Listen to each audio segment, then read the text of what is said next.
Today we're going to run through some common questions and answers that you guys have asked us on Instagram and on our YouTube comments. My whole reason for making a video on this is so that you guys can come back and watch it anytime, and maybe some of these questions that you're going to see in here are questions that you wanted to ask and you maybe just didn't, or you hadn't even thought of, that will be helpful for you. So I hope that you enjoy this video, and by all means, if you have any questions at all outside of this video, reach out to us and we'll be happy to either make it into a video next time or answer and help out in any way that we can. Number one, what fans do I use for hybrid lash sets? Okay, so for hybrid lash sets, we suggest using volume fans. So what we consider volume fans here at Lost Artistry are anywhere between 2D and 6D fans. So that's what we suggest using for hybrids, but by all means you can use whatever you want for hybrids. The point of hybrid is that it's 50% volume and 50% mega. The reason why we don't suggest using mega fans for hybrid sets is just because the technique takes way longer, or the product cost if you're using pro fans is way more. So you'd want to charge more for that set. So that's why we suggest using volume fans, anywhere between 2 and 60 for those hybrid sets. And it doesn't matter if you're using handmade fans or pre-made fans. They're all the same with easy fans. It's all the same, it's all volume. You can use any of these as long as it's between those dimensions and it's keeping those lashes nice and healthy. Next question, what do I do when clients experience redness of their eyes after an appointment? Okay, this is a part of our theory in all of our courses, but I'm gonna quickly run you through this. Guys, there should never be redness to the eyes after a service. If there is, it's not normal. Reason being, it could be one of two things, and the first thing is chemical burning. So this can be really extreme or it can be really dramatic. So here's a picture of a really dramatic client with chemical burns, but guys, it can be way less than this. This is just a guideline to follow. If this is happening, you really want to make sure that those eyes are closed, because chances are they're sitting open a little bit and the fumes from the glue are actually seeping into the eyes because cyanoacrylate is attracted to moisture. So if the eyes are sitting open at all, it's gonna get suctioned into those eyes and it's gonna cause irritation, and we do not want that. Next thing is it could be a striped sclera. If you're unfamiliar with this, it is actually when the iPad or something, or tape or whatever, rubs against the white of the eye. Again, we want to avoid this. If that's happening, you want to be very careful. The pad should never sit past that water line. And I strongly suggest checking to make sure that it's not sitting too close to the eye at any point throughout the service. I check about every 10 to 15 minutes just to make sure. If you're unfamiliar with how to check this, we do have a video as well. I'm happy to send it to you. Just reach out and let us know that you would love that video. But again, not good to have redness of the eyes. If there is and you're not sure what it is or how to prevent it, then please reach out. We're happy to look at pictures that you've taken of your clients and help you figure out what's going on. Why do lashes get shorter after wearing extensions for quite a while? This question definitely needs a deeper dive into dimensional or diameter theory as well as natural lash theory, but I'll explain as quick as I can. So the natural lashes should always stay healthy underneath the extensions. If you're noticing that your client's lashes are starting to thin or look really weak underneath the extensions, well, first of all, sometimes they're gonna go through a shed, and if they're going through a shed and they're growing lots of those baby lashes, that's totally normal. But if you're noticing just in general that the lashes are weakening, then this is something to really take caution moving forward with. So if we go ahead and we're putting as thick of a diameter lash or as thick of a dimension on that lash as we always have, then we're actually potentially causing damage, and that's what's happening to the natural lashes, and that's why they're thinning. When I work with almost any natural lashes in any lash set, there's 3 stages of growth, which I'm not going to get into today.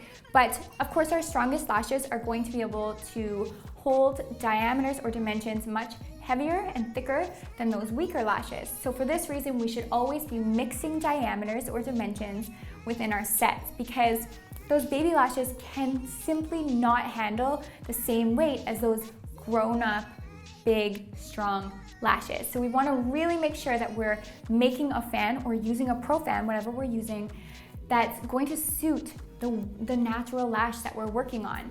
And same goes for classics. Just because some of the lashes in a set can hold a 0.2 lash, that doesn't mean that all the lashes can hold that weight. So we really want to stay cautious. We can mix diameters together and just making sure that we're creating a fan or diameter that's perfect for that individual lash. And a lot of people say, well, if I'm ordering pre-fans, then that means that I have to have a bunch of different dimensions on hand, and that's totally right. When you're working with handmade fans, you can make a handmade fan on command. You can make a 3D for one lash, you can make a 6D for one lash, but you can't do that when you work with pre or pro fans. So you're gonna have to have a lot more lashes on hand, but trust me when I say we need to keep those lashes healthy underneath the lash, and if you are noticing that the lashes are getting a lot more fine and damaged, then we need to be proactive in changing this and making sure that we keep those lashes healthy, even if that means bumping down the diameter or dimension for quite a few fills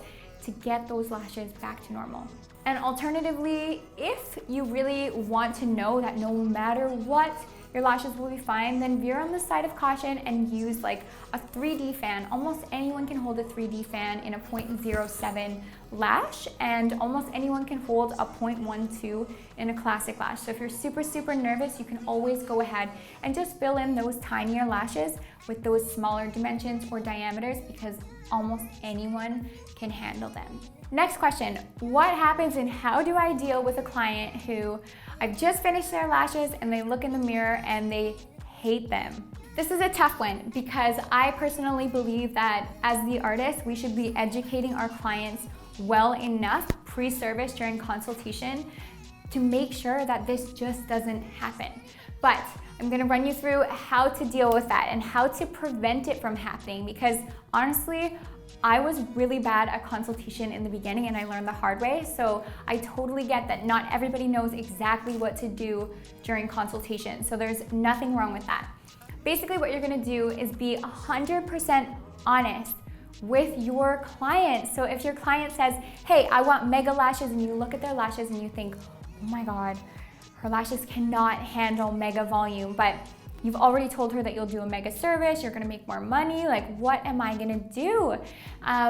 In this case, honestly, save yourself the headache later when your client's super disappointed that their lashes, they're paying for mega, but their lashes look like volume or whatever, and be brutally honest, but in a very polite way. So if your client has really fine lashes, they want mega volume, just sit them down and be like, look, I totally get it. I can do my absolute best, but you're showing me this photo and this person probably has a million natural lashes and they're super strong. And unfortunately, your lashes are on the finer side. So maybe you can offer a lash growth serum, or maybe they're just not equipped for those lashes in general, which some people aren't. So be honest with them and be like, unfortunately, I don't think that I'm gonna get you to this spot today, but we can do our best to work towards that. But I just wanna make sure that you're happy with the results, so I have to be honest with you on what I can achieve and what's realistic. Pictures are a really good way to show them what you mean, because maybe someone can come into you and say, okay, I want a cat eye lash set.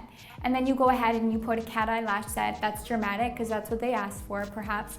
And by the time they're done, they're like, oh, these look crazy. They're way too dark and dramatic. And you're thinking, what the heck? This is what drama means to me. But this is why pictures are worth a million words, because pictures show exactly what you mean, and when you talk with words instead of showing your client what you're gonna do, then your client builds this own image of exactly what it's gonna look like. And it's just like if you say to someone, think of a shade of pink, you might think of one shade and I might think of something completely different. So view it that way, use pictures, people find it really helpful. And usually when you walk through your consultation with your client, what's realistic, what's not, what their eye shape's like, what their natural lashes are like, and all this stuff, then they're really open and they're accepting of whatever the outcome is, because they know that you're doing as much as you can to give them what they want. Why do people think that easy fans are not good for the lashes? Is this true? Very good question. So easy fans are handmade fans that actually have a sticky solution. It's a bonding agent at the base of those fans. Just like a lot of people believe that pre-fans are bad, a lot of people believe that that sticky bonding agent adds so much extra weight that it's just damaging. So let me explain that further. For us here at Lash Artistry, we believe that volume is volume. Doesn't matter if you're using handmade fans, doesn't matter if you're using easy fans or pre-made fans. A lot of people would argue this, but volume lashing, handmade volume lashing, yeah, it's awesome and it takes so much skill. But for just as many good artists out there making healthy handmade fans, there's equally as many, if not more, artists out there who are diving in and making unhealthy volume fans. And the exact same thing goes for pre-fans and for easy fans. So as long as you know for sure that you understand dimensional theory and you know that you're keeping those lashes healthy underneath the extensions, then there's absolutely no reason to feel bad using easy fans, pre-fans, or handmade volume. This whole stigma, I believe, will be something of the distant past in no time, and I think a lot more people are starting to view volume as just volume. But yeah, so that's what people are thinking. They're thinking that it's just too heavy because of that weight, but really they're getting that from a lot of people who don't actually understand weights and they're not using the products properly and they're doing damage to clients' natural lashes, or they're just, yeah, improperly using them. But as long as you know that you're using them properly and you're keeping a close eye on those natural lashes underneath the extensions to make sure that they're totally safe, then there's no problem. How do you satisfy clients who have super frail natural lashes, but they want mega volume and super dramatic dark lashes? This kind of goes back to the question that we answered just a few questions ago. And the real truth is that not every client is suitable for every single lash set. You have to be super honest with your clients and let them know that. Sometimes people come into me and they're like, I want this set, and this person has 6 lash layers. Their lashes are like tree trunks and they have these crazy mega volume lashes.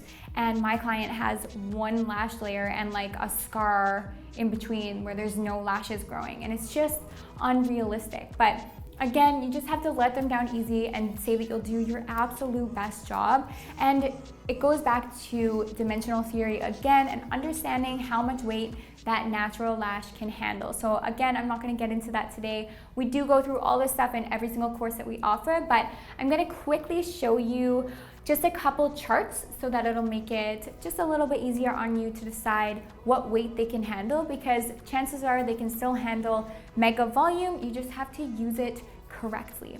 So in my first image, I'm just going to talk to you about what this means really quickly, and it's just a weight equivalency chart. So our goal for making this particular image is so you can assess a client's natural lashes as you would for a classic lash. So if you know your client can only handle a 0.12 classic lash, then you know they can handle a 17D.03, which is a mega fan, 5D.05 or 3D.07, and then you can just have, I honestly suggest just printing this off and having it like taped on your trolley or somewhere nearby that you can see, and then you can say, okay, well, they can only handle a 0.12, so I can do a 17D max. You can always go lower than this, but I can do a 17D max, and hopefully that'll make my client happy. And again, you can even explain this to your client and say, these are my guidelines, this is what I'm going to follow, I'm going to do my absolute best to give you what you want, but it may not be just like the photo that you've showed me.